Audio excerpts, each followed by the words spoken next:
Doug. Hey, Mark. How you doing? Nice to meet you. Nice to meet. Thank you so much for coming All by. right. So on my way in, I think I saw a little driveway project. Yeah, we have a project over here. I'll show you where it is. Let's check it out. Yeah, great neighborhood over here. Oh, yeah. Great neighbors, too. Oh, I noticed on my way in, so it looks dynamite. Yes, this is some decorative brick we had put in when the house was originally built, and it's really starting to look crummy. The brick's starting to break up, and we've tried to do some repairs to it, but it's just not working anymore. So we were thinking we could put in some cobblestone. Okay, so I love the idea of cobblestone. Not only is it durable, which is most important, but it's very aesthetically pleasing, so I think it's going to be a good choice. First thing we're going to have to do is take everything out, so the brick has to go. There might be a concrete pad under that. If there is, we're going to have to take that out. So this is a super doable project. All we have to do is get the right tools and get going. All right. All right, let's go.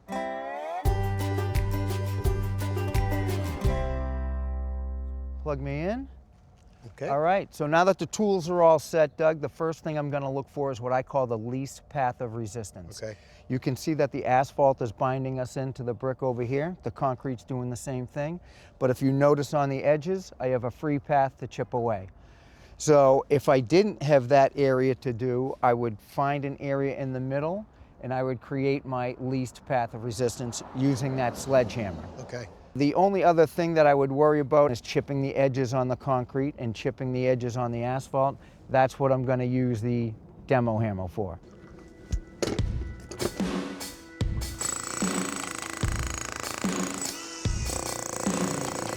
Want to give it a try? The only thing I would suggest is when you go down, pull it up. Don't use the jackhammer as a pry bar. Okay.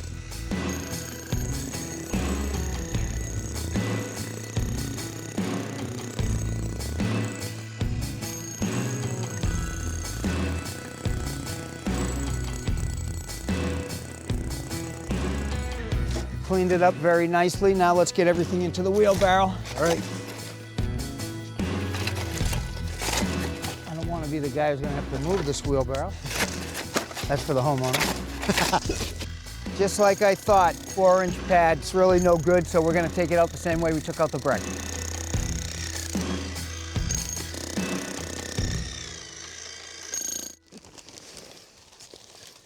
All right, Doug, now we're going to start the base. I'm going to want you to dump that gravel right there. Right. I'll spread it. The gravel is for drainage, but it also acts as a shock absorber. So if a stone is buried and the frost picks up the stone, it spreads out the gravel a little bit, and then when the frost melts, it goes right back into place.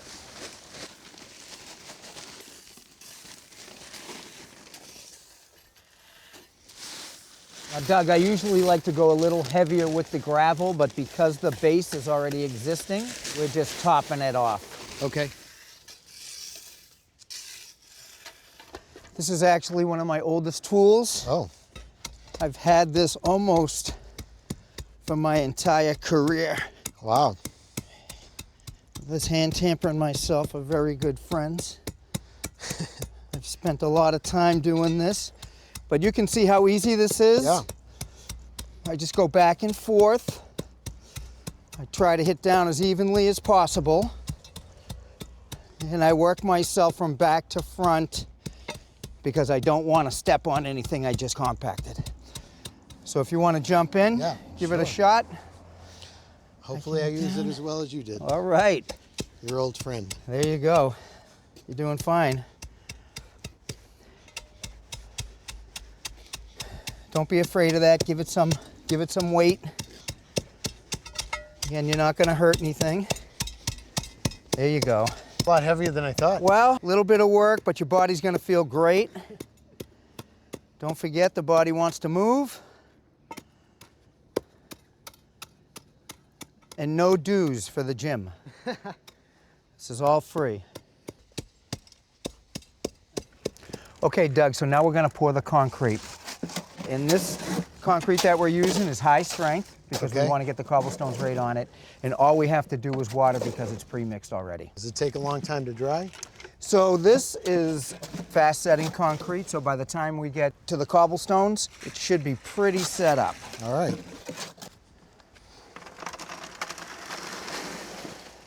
There you go, that's good.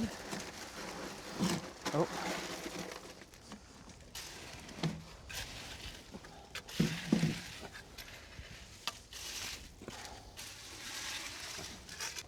So we're going to use this as reinforcement. Why do we need to use this? Well, as we know, plow comes this way, cars come over this. So when we come in with our extra 2 inches of concrete, which is going to be monolithic when it hardens, this is going to encapsulate the re-rod and then reinforce the concrete. All right.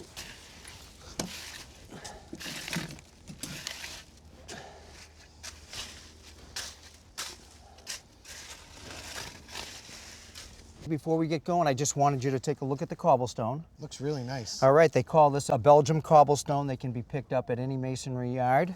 So what's the pattern we have here? So what I have set up is what we call a running bond. It's the most common, so that's why we're going to use it. How do we get the height to be the same across all the different stones? So that's the beauty of doing an infill. The height is predicated to us, so we have concrete right here, we have asphalt right there. We're just going to carry the heights between the concrete and the asphalt. As we go, you're just going to hand me a shovel full of concrete when I need it. That's going to level me up. And we're also going to run a string in between the cobblestones. This edge is kind of erratic, but the string will keep us in a straight line. Great. So Doug, as I said before, we're married to the height.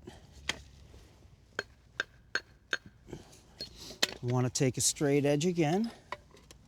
Make sure that cobble is in line. Okay. It is. And now I'm going to pound it down. So people can do this one of two ways. They can pour a pad, then they can come back and install the cobblestones the next day. What I like about our method is, as you see me trying to even out this cobblestone, I'm actually interlocking it with the wet concrete. So once the wet concrete hardens, you've got just a much better job. Okay. And it gets done in one day. And it gets done in one day. That'll take me down.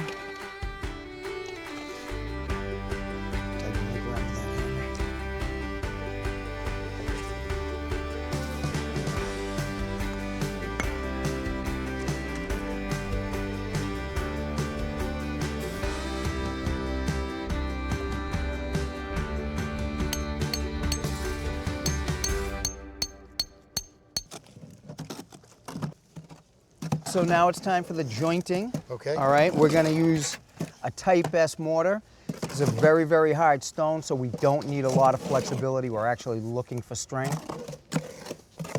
What's the consistency of this supposed So to be? we're going to stay with the oatmeal. Okay. Oatmeal's our friend. To help us along with the grouting, we're going to use grout bags. Okay. Now, when I was a young guy, we never used these. They're for bakers, and you decorate cakes. But they're a super efficient way to joint off cobblestones. Make sure you get in between. Now, these are head joints. These are bed joints. Okay. Both equally important. So just make sure you fill them all from the bottom to the top. Okay.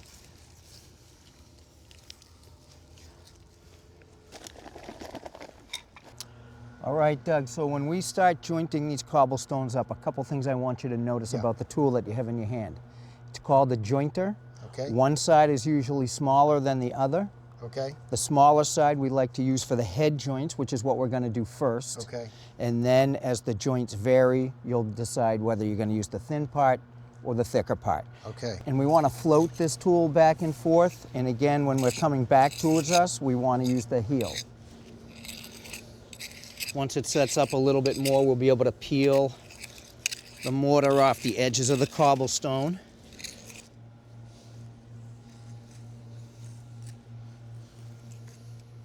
And now for both edges of the driveway, I'm going to add some mortar and smooth it out at an angle to create a berm. This will help hold cobblestones in place and also shed any water away from the driveway and back to the soil.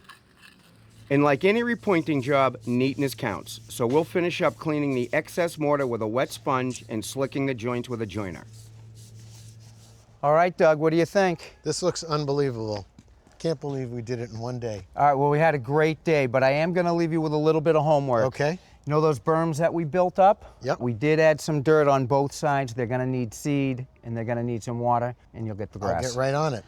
Mark, just one question. When can I drive on it? So wait 72 hours and you should be good to go. Mark, thanks for everything. It was a real pleasure. All right. Appreciate all your help. I had a great day, Doug. It's awesome. And if you have questions about your house, keep them coming, because we'd love to hear from you.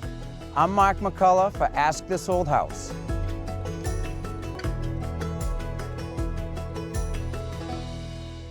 Thanks for watching. This Old House has got a video for just about every home improvement project, so be sure to check out the others. And if you like what you see, click on the subscribe button to make sure that you get our newest videos right in your feed.